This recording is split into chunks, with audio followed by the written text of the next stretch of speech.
अस्सलाम वालेकुम, मैं हूं अलीना शिगरी। एक ही दिन में 2 सहाफ़ियों का अगवा निहायत ही तशवीशनाक है। सहाफ़ती बरादरी की हिफाजत रियासत की जिम्मेदारी है, इसमें कोताही मुजरिमाना है। तनकीद करने पर किसी को गायब कर देना गैर एलानिया मार्शल लॉ है। किस किस को चुप कराएंगे? अब तो पूरा मुल्क बोल रहा है। ये हरकतें आपको कहीं का नहीं छोड़ेंगी। ये हमारे नहीं, वजीर आला पंजाब मोहतरमा मरियम नवाज साहिबा के 3 साल पुराने अल्फाज हैं, जब वो वोट को इज्जत दो की दाई हुआ करती थी और पासपोर्ट प्लेट से उठाना पसंद नहीं किया करती थी। छोटे मियाँ साहब वजीर आजम पाकिस्तान जनाब शहबाज शरीफ साहब भी जमहूरी इक़दार के हामी हुआ करते थे। सीनियर साफ़ी मतीउल्लाह जान साहब की 2020 में जबरी गुमशुदगी पर कहते थे कि मतीउल्लाह जान को कुछ हुआ तो जिम्मेदार वजीर आजम होंगे। आज आप वजीर आजम हैं शहबाज शरीफ साहब। उम्मीद है कि आपने मतीउल्लाह जान साहब पर दायर की गई FIR जरूर पढ़ी होगी। इतनी भोंडी किस्म की FIR है कि किसी लो बजट फ्लॉप फिल्म का बहरहाल एक स्क्रिप्ट मालूम होता है। जिस किस्म की दफात आयद की गई हैं, ड्रग ट्रैफिकिंग का इल्ज़ाम उन पर लगाया गया है, दहशतगर्दी का दफात उन पर लगाए गए हैं। वजीर आजम साहब, आपके दौर में पाकिस्तान के सबसे बड़े तहकीकाती सहाफ़ी अरशद शरीफ साहब पर अपने ही मुल्क की ज़मीन तंग कर दी गई थी और उनकी आवाज़ को मुकम्मल तौर पर खामोश करवा कर ही दम लिया गया। वजीर आजम साहब, आपके दौर में सहाफ़ियों पर मजालिम की लंबी दास्तान है। आपके शुक्रगुजार होंगे कि अगर आप अपनी पार्टी की सीनियर नायब सदर मरियम नवाज साहिबा के अल्फाज को संजीदा लें और सहाफ़ती बरादरी की हिफाजत की जिम्मेदारी लेंगे, वरना ये इक़दाम आपको कहीं का नहीं छोड़ेंगे। सीनियर सहाफ़ी मतीउल्लाह जान साहब के जैसे ही अबडक्ट होने की खबर आई, उसके साथ साथ ही उनके जो साहबजादे हैं अब्दुल रज़ाक, उनका क्या कहना था, आइए आपको सुनवाते हैं। अस्सलाम वालेकुम, अब्दुल रज़ाक बात कर रहा हूँ। अब्दुल रज़ाक सन ऑफ मतीउल्लाह जान। मेरे वालिद साहब को कल 11:30 बजे पिम्स के सामने से साकिब बशीर साहब के साथ उठाया है। नामालूम अफराद, नामालूम गाड़ियाँ, अनमार्क्ड कार, कोई अपना इंट्रोडक्शन नहीं कराया। Supreme court Islamabad high court से सहाफ़ती बरादरी को एक रिलीफ की उम्मीद हुआ करती थी कि अस्कोद नोटिस होगा, कोई सुनवाई होगी, मगर अब आईनी बेंचेस मौजूद हैं और मालूम नहीं कि सहाफ़त उनके लिए कितनी अहम है। मुल्की और बैनुल-अक़वामी सहाफ़ती तंजीमों ने बहरहाल मतीउल्लाह जान साहब और शाकिर महमूद अवान साहब, सीनियर कोर्ट रिपोर्टर हैं वो भी, उनको भी अबडक्ट किया गया गुज़िश्ता रात, और जिस तरह से CCTV कैमराज उनके घर के तोड़े गए, उसके जो वीडियो फुटेजेस है उसको जब्त किया गया, दीवारें फलांगी गई, उनको अबडक्ट किया गया उनके ख़ानदान के बकौल। और पाकिस्तान में जिस तरह से इन हालात पर इंटरनेशनल जो कंडेमनेशन है, जो अटेंशन है, वो खुद ड्रॉ होती हुई दिखाई दे रही है, क्योंकि ये जो एक्सट्रीम जो मेजर्स लिए जा रहे हैं पाकिस्तान में। यूरोपीय यूनियन की जो सफ़ीर हैं, उन्होंने भी शहरी और सियासी हुकूक पर बैनुल-अक़वामी मुआहदे के आर्टिकल 19 का हवाला देते हुए कहा कि किसी भी जरिए से मालूमात के हुसूल और उसका शेयर करना बुनियादी हुकूक में शामिल है। बैनुल-अक़वामी मीडिया तहरीक इंसाफ के एहतजाज में कारकुनान के जख्मी और हलाक होने के हवाले से काफ़ी खबरें सामने लेकर आ रहा है। डॉक्टर्स के जो वर्जन है, उनकी जो स्टेटमेंट्स हैं, वो सामने लेकर आ रहा है, जिसकी तस्दीक करने के लिए बहरहाल हमारे भी जो सीनियर सहाफ़ी हैं मतीउल्लाह जान साहब, वो भी पिम्स अस्पताल गुज़िश्ता रात इसी वजह से मौजूद थे। उन्होंने प्राइम मिनिस्टर के कोऑर्डिनेटर ऑन हेल्थ, उनका भी इंटरव्यू किया और उनसे भी ये जानने की कोशिश की कि वो बंद कमरे में जब वो प्रोफेसर साहब से, जो पिम्स के सरबरा हैं, उनसे जब वो इजलास में गुफ्तगू कर रहे थे तो क्या ज़ख्मियों और जो शहीद हुए कारकुनान जो हलाक हुए हैं उनके हवाले से कोई बात हुई, जिस पर रिस्पांस मिला कि कोई बात नहीं हुई। लेकिन बैनुल-अक़वामी मीडिया का, लाइक आई सेड, कि जो वो खबरें जिस तरह से सामने लेकर आ रहे हैं उसकी भी नफ़ी आज वज़ीर इत्तलात अता तारड़ साहब कुछ इस तरह से कर रहे थे, कुछ ये कह के कर रहे थे कि पिम्स और अस्पताल में कोई डेड बॉडी नहीं लाई गई और ना ही कोई कारकुन जाँ बाक हुआ।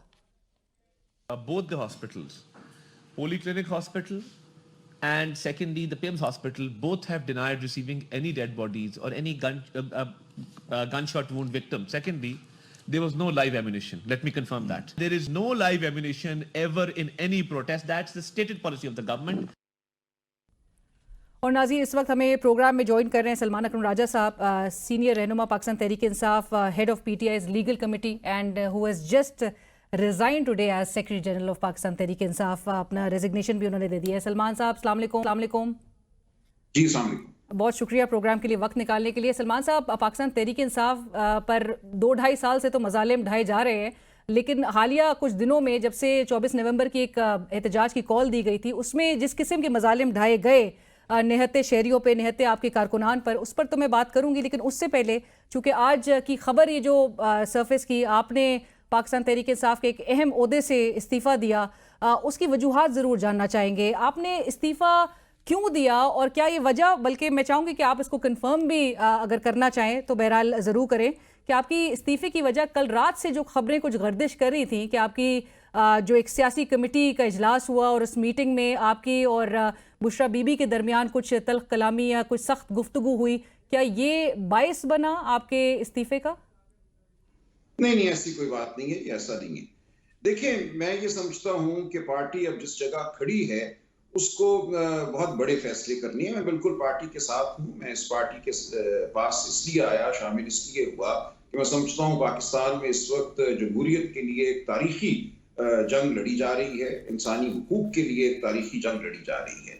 और पीटीआई वो पार्टी है जो एक हुजूम रखती है, अवाम में इसकी जड़ें हैं। इस पार्टी के जरिए इस जंग को जीता जा सकता है। ये मेरा नस्बुल ऐन था और है, और मैं ये जंग लड़ता रहूंगा, पीटीआई में रह के लड़ता रहूंगा। बहुत से कानूनी मसाइल हैं जो मैं समझता हूँ अब 24 नवंबर के बाद आगे आने वाले हैं। उन मसाइल के हवाले से पार्टी को शायद मेरी ज्यादा जरूरत है। मैं ऑर्गेनाइजेशनल सतह पे या स्ट्रीट फाइटिंग सतह पे शायद उतना कंट्रीब्यूट ना कर सकूं जितना मैं समझता हूँ मैं कानूनी और वकालती सतह पे पार्टी को कंट्रीब्यूट कर सकता हूं। पर सलवार साहब, कुछ इत्तलात ये आई हैं कि सियासी कमेटी ने आपसे रिक्वेस्ट किया है कि आप काम जारी रखें और आपका जो इस्तीफा है उसको मुस्तरद कर दिया है। ये उनकी मेहरबानी है। वो इस काबिल समझते हैं कि मैं जारी रखूं, इस ओहदे पे बरकरार हूं। लेकिन मैं अपनी सतह पे अपने ज़मीर और जहन के मुताबिक ये समझता हूं कि पार्टी को नए फैसले करने चाहिए। एक नया दौर है जिसमें हम दाखिल हो रहे हैं, जो एक दौर पिछला था 24 नवंबर से पहले वाला। उसमें मैं समझता हूं कि हमने एक समत अपनाई थी और उस समत के अपनाने से हम एक हदफ के करीब पहुंच चुके थे। अब शायद हमें नए सिरे से तगोदौ करना हो, और उस नई तगोदौ में मैं समझता हूं मेरा रोल, जो वकालती रोल है, जो अदालती रोल है, वो ज्यादा अहम होगा। बाकी जो हमारे दोस्त हैं, बहुत मंजे हुए सियासतदान हैं, वो तजुर्बा रखते हैं ऑपरेशनल सियासत का, जो जमीनी सियासत है, वो इंशाल्लाह पार्टी को बिल्कुल सही समत में लेकर चलेंगे। मैं अपनी तवज्जो मरकूज करना चाहता हूं जो जमहूरियत और बुनियादी हुकूक के लिए हमारी जंग है। और हल्के की सियासत भी आप नहीं छोड़ेंगे? देखिए, हल्का बिल्कुल रहेगा। हल्के के अवाम ने मुझे जिंदगी भर के लिए मकरूज किया। 1,60,000 वोट मुझे पड़ा, और वो इमरान खान के नाम पे पड़ा। जिस तरह बच्चे बच्चियां मेरे पास आए उस दिन 8 फरवरी का दिन मैं तमाम उम्र नहीं भूलूंगा। उन्होंने रो रो के कहा कि आपने इस वोट को संभालना है, इसमें खयानत नहीं होने देनी। लेकिन इस वोट पर हमला हुआ, रियासती सतह पे हमला हुआ, और इस वोट को पामाल किया गया। बिल्कुल मैं समझता हूँ कानून की धज्जियां उड़ाई गई, शराफत की धज्जियां उड़ाई गई हैं। उसके बाद से जो कुछ हो रहा है उसके लिए खड़े रहना अपने ऊपर वाजिब समझता हूँ, और मैं खड़ा रहूंगा। पर राज साहब, आज आपने अपने इस्तीफे में ये मेंशन किया कि I wish I could have stated this before Khan साहब हिमसेल्फ। आप क्या बताना चाहते थे? नहीं, यही जो मैंने फैसला किया है, मैं चाहता था कि पहले उनको आगाह करूं, इससे पहले कि किसी और को करूं। लेकिन उन तक रसाई जो है वो एक दफा फिर मुश्किल कर दी गई है। आप जानती हैं 4 अक्टूबर के बाद 20-25 दिन उनको एक तरह से कह दे तन्हाई में रखा गया था। मुझे उम्मीद है आइंदा ऐसा ना हो। जब भी हुआ मैं कोशिश करूंगा कि जल्द से जल्द उनसे मिल सकूं। लेकिन मैं समझता हूँ इस वक्त ऐसे हालात हैं कि एक इंतजार जो है गैर मुइन्ना मुद्दत के लिए वो नहीं किया जा सकता। पार्टी को आगे बढ़ना है और पार्टी को अपने फैसले फौरन करने चाहिए। राइट। राज साहब, मैं ये भी जरूर जानना चाहूंगी कि 24 नवंबर के बाद आप अपना एक क्या रोल देख रहे हैं उस हवाले से भी। लेकिन उससे पहले आप इन खबरों की तस्दीक करें या तरदीद करें, मैं ज़रूर चाहूँगी कि आपसे कन्फर्मेशन ज़रूर ली जाए कि गुज़िश्ता रात से जो ये खबरें गर्दिश कर रही हैं कि आप लोग की जो सियासी कमेटी के इजलास में इमरान खान साहब की एहलिया के हवाले से बड़ी उनके ऊपर तनकीद भी की गई, और उनके एक जो पॉलिटिकल रोल है उसके ऊपर जो है वो बिलखसूस जो है वो क्रिटिसिज्म का उनको सामना करना पड़ा। आप इसको कन्फर्म करेंगे? नहीं, ये गलत बात है। देखिए, जो कोई गुफ्तगू होती है पॉलिटिकल कमेटी में, सियासी कमेटी में, वो एक अमानत है, उसको बाहर बयान नहीं किया जा सकता। लेकिन जो चमगोइयां की जा रही हैं वो गलत है। राइट। और ये भी ज़रूर बताइएगा राज साहब, क्योंकि शौकत यूसुफजई साहब और दीगर जो पाकिस्तान तहरीक इंसाफ की क़यादत है वो एक बहरहाल डिवीज़न एक नज़र आती है। शौकत यूसुफजई साहब ना सिर्फ पार्टी पर तनकीद कर रहे हैं बल्कि वो ये भी कहते हैं कि इवन जो डी चौक के हवाले से एहतजाज था उसका कोई प्लान भी मौजूद नहीं था। क्या ऐसी है? लेकिन डी चौक के हवाले से तो गुफ्तगू होती रहेगी और इस हवाले से यकीनन दो आरा मुमकिन है। एक राय का इजहार शौकत यूसुफजई साहब ने किया, दूसरी राय अपनी जगह है। तो बिल्कुल देखिए, हमें ये देखना होगा कि ये सब कुछ पार्टी के अंदर देखना होगा कि क्या प्लानिंग थी, क्या प्लानिंग का फुकदान था, क्या मौके थे जहां पे चीजों को मुख्तलिफ तरीके से किया जा सकता था। और इसीलिए मैं रास्ते से हटा हूं कि तमाम गुफ्तगू जो है पार्टी में हो सके। और इस गुफ्तगू में मैं जरूर हिस्सा डालूंगा, अपनी राय जरूर दूंगा, लेकिन मैं ये नहीं चाहता कि मेरी उस गुफ्तगू में कोई खलल आए। पर राज साहब, आपको क्रिटिसिज्म का सामना क्या पार्टी के अंदर ये करना पड़ रहा है इस बात पे कि पंजाब की क़यादत लोगों को मोबिलाइज करने के हवाले से नाकाम रही? वो एक बिल्कुल फजूल क्रिटिसिज्म है, उसकी मुझे कोई परवाह नहीं है। जाहिर है मैं पंजाब की क़यादत तो नहीं था, पंजाब का एक सदर भी है। पंजाब में चार हमारी डिविजन्स हैं, हमने हिस्सों में बांटा हुआ है, north, south, central and waste.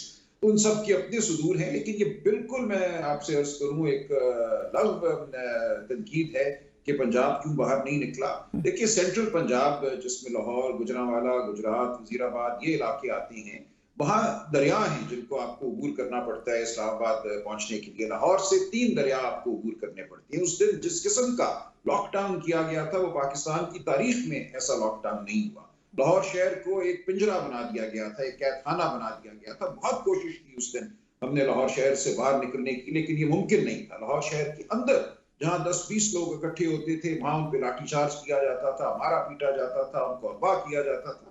ये मुमकिन नहीं था। देखिए, हमारा वोटर जो है कोई जंगजू नहीं है, वो middle class, lower middle class का एक फर्द है जो ये नहीं कर सकता कि वो इदारों के साथ हाथापाई करे, लड़ाई करे। तो इस सारे के होते हुए पंजाब से उस तादाद में लोगों का बाहर ना आना और फिर अपने शहरों से बाहर ना निकल सकना बिल्कुल बात समझ में आती है। जो इस चीज को तनकीद का मौजू बनाता है वो सरीहन हकायक से नजरअंदाजी करता है। तो ये तनकीद आप देखेंगे अगले 1-2 दिन में बिल्कुल तहलील हो जाएगी। ये मुमकिन नहीं था। उस दिन मुझे कहा गया कि लाहौर अपने हल्के में जाओ, वहां से मेरे लिए मुमकिन नहीं था कि मैं बाहर निकलकर इस्लामाबाद पहुंच सकता। यही हाल बाकी तमाम MNAs MPs का है जो चट्टान की तरह 9 मई के बाद खड़े हैं, मजालिम हुए हैं जी। उनको मारा पीटा गया। और साहिबजादा हामिद रजा साहब ने भी बहरहाल जो कोर कमेटी आपकी सियासी कमेटीज़ की रुकनियत से मुस्ताफ़ी वो भी हुए हैं, तो उन्होंने भी ये बात एडमिट की कि फैसलाबाद से बहरहाल उन्होंने तो ये तस्लीम किया कि वो कारकुनान निकालने में या मोबिलाइज करने में नाकाम रहे।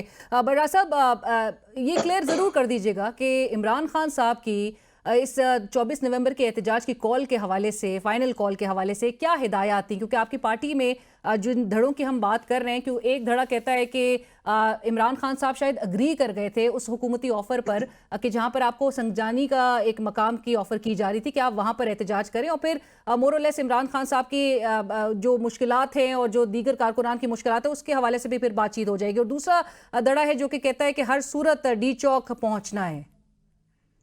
देखिए, धड़े की बात नहीं, मेरे लिए वो बात मोतबर है जो बैरिस्टर गौहर ने की। बैरिस्टर गौहर पार्टी के चेयरमैन हैं, वो मिले इमरान खान साहब से, उनके साथ बैरिस्टर सैफ भी थे, बाहर आकर दोनों ने एक ही बात की। तो मेरे लिए मुमकिन नहीं है कि मैं उनकी बात को झुटलाऊं। मेरे पास कोई वजह नहीं है कि मैं कहूं कि उन्होंने गलत बयानी की है। जो बात उन्होंने की है वो बात मेरी नजर में बिल्कुल दुरुस्त है। बट राज साहब, फिर डी चौक जाने का फैसला था किसका? देखिए, ये उस वक्त हुआ, ये हालात ऐसे बने कि ये बात नहीं मानी गई बैरिस्टर गौहर की। अब ये सारी बात सामने आएगी, लेकिन ये पार्टी का अंदरूनी मामला है। लेकिन क्या ये बुशरा बीबी का फैसला था डी चौक जाने का? देखिए, मैं ज्यादा बात नहीं कर सकता। पार्टी के जो अंदरूनी मामलात हैं, जो फैसले हैं, वो अपनी जगह है। मैंने अर्ज कर दिया कि जो बैरिस्टर गौहर ने बात की, मैं उस बात को दुरुस्त मानता हूँ। वो पार्टी के चेयरमैन हैं, वो मुअज़्ज़ज़ ओहदे पर हैं, वो काबिल एतबार हैं। उन पे एतबार ना करना, पार्टी की पूरी क़यादत पर एतबार ना करना है। बराज साहब, ये भी ज़रूर इस पे आपका जवाब चाहिए कि क्या सियासी एक जमात का एहतजाज उस वक्त कामयाब हो सकता है कि अगर उनके चेयरमैन उसका हिस्सा ना हो या सेक्रेटरी जनरल उनका हिस्सा ना हो या उस एहतजाज में मरकजी क़यादत ना नजर आए? आपको लगता है कि ऐसे हालात में वो किसी भी सूरत एहतजाज कामयाब हो सकता था? देखिए, हो सकता था। कामयाबी का म्यार अपनी जगह है, बिल्कुल हो सकता था। बिल्कुल क़यादत मौजूद थी वहां। देखिए, हमें तो ये कहा गया ना अपने हलकों में जाओ। मैंने आपसे अर्ज कर जी दी है कि लाहौर शहर से बाहर निकलना नामुमकिन था। तो मुझे नहीं पता कि मैं उस दिन कैसे निकल सकता था।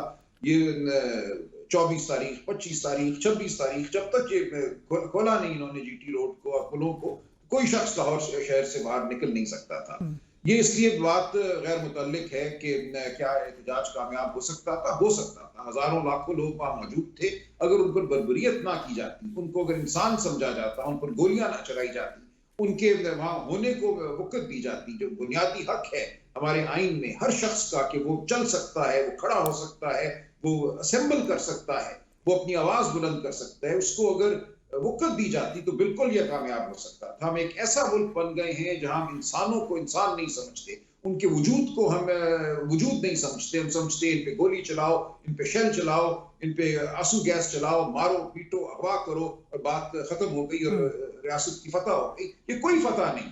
उस दिन रियासत नाकाम हुई है, अपने हर उस हदफ में नाकाम हुई है जो आईन पाकिस्तान ने रियासत के लिए रखा है। एक झूठ और फरेब पर कायम हुकूमत ने बर्बरियत का मुजाहरा किया, इसके अलावा कुछ नहीं हुआ। कोई किसी की फतह नहीं हुई और आप देखेंगी ये एक नापायदार फतह है और एक नापायदार हुकूमत है। इस तरह ना हुकूमत चलेगी ना माशरा चलेगा। पर राज साहब, जहां पर आपके कारकुनान डी चौक पहुंच के और जो एक जो प्राइम ऑब्जेक्टिव था उसको अचीव कर लिया था किसी हद तक, बहरहाल आपको क्या लगता है कि एक वहां से फिर वाइंड अप होना, और जिन भी सर्कमस्टांसेस का आप जिक्र कर रहे हैं वो मीडिया बहरहाल बैनुल-अक़वामी मीडिया तो ज़्यादा दिखा रहा था और सोशल मीडिया पे भी सारी फुटेजेस सबके सामने थी, लेकिन एक बड़ी अपॉर्चुनिटी थी आपके पास हुकूमत पर एक दबाव, इमरान खान साहब की रिहाई से मुतालिक, आपके सियासी कारकुनान की रिहाई से मुतालिक एक दबाव क्रिएट करने का। वो अपॉर्चुनिटी लूज हुई है और अब ये कितनी मजीद मुश्किलात होंगी आप लोगों के लिए कि आप फिर से एक बार लोगों को मोबिलाइज कर सकें? देखिए, अपॉर्चुनिटी तो तब भी थी जब पूरा मुल्क हुकूमत ने खुद बंद कर दिया था। सड़कें बंद हो गई थी, माल फैसलाबाद से कराची नहीं जा रहा था, कराची से खाम माल गुजरांवाला गुजरात नहीं पहुंच रहा था, फैसलाबाद नहीं पहुंच रहा था, पेट्रोल पंपों में पेट्रोल खत्म हो रहा था। तो वो एक बिल्कुल एक लम्हा ऐसा था जहां हुकूमत से, रजीम से गुफ्तगू जो थी वो मुमकिन थी। उसके बाद जब हम डी चौक पहुंच गए, जब ये कारकुनान, तो वहां फिर एक मुहज़्ज़ब हुकूमत को इनसे गुफ्तगू करना चाहिए थी, हमारी पार्टी से। ये नहीं करना चाहिए था कि उन पे हमला कर दिया जाता। जो हमला किया गया वो एक गैर मुहज़्ज़ब अमल था, लोगों को मारा गया। हमारे 20 लोग जो हैं शहीद हैं, उनके गवाह इकट्ठे किए जा रहे हैं। तो ये जो हुआ ये किसी सूरत भी काबिल कबूल नहीं था। एब्सोल्युटली। और राज साहब, अब बदकिस्मती की बात ये भी है कि जो तफसीलात हैं, जो अफवाद की तफसीलात हैं, जो जख्मियों की तफसीलात हैं, उनको भी दबाया जा रहा है और ये बैनुल-अक़वामी मीडिया बता रहा है। बहरहाल राज साहब, आपकी इजाज़त से मुझे एक छोटी सी ब्रेक शामिल करनी है, लेकिन मैं चाहूँगी ब्रेक सी नुक्ते पे और मतीउल्लाह जान साहब जो सीनियर सहाफ़ी हैं, तहकीकाती सहाफ़ी हैं इस मुल्क के, उनकी एबडक्शन का मामला, और वो भी चाहते थे कि वो तमाम जो रिपोर्ट्स थी जो मौसूल हो रही थी उनको वेरीफाई करने के लिए वो पिम्स अस्पताल पहुंचे जहाँ से उनको रात गए एबडक्ट किया गया और फिर उनके ऊपर ड्रग ट्रैफिकिंग, उनके ऊपर दहशतगर्दी के मुकदमात दर्ज किए गए। एक छोटी सी ब्रेक के बाद हाजिर।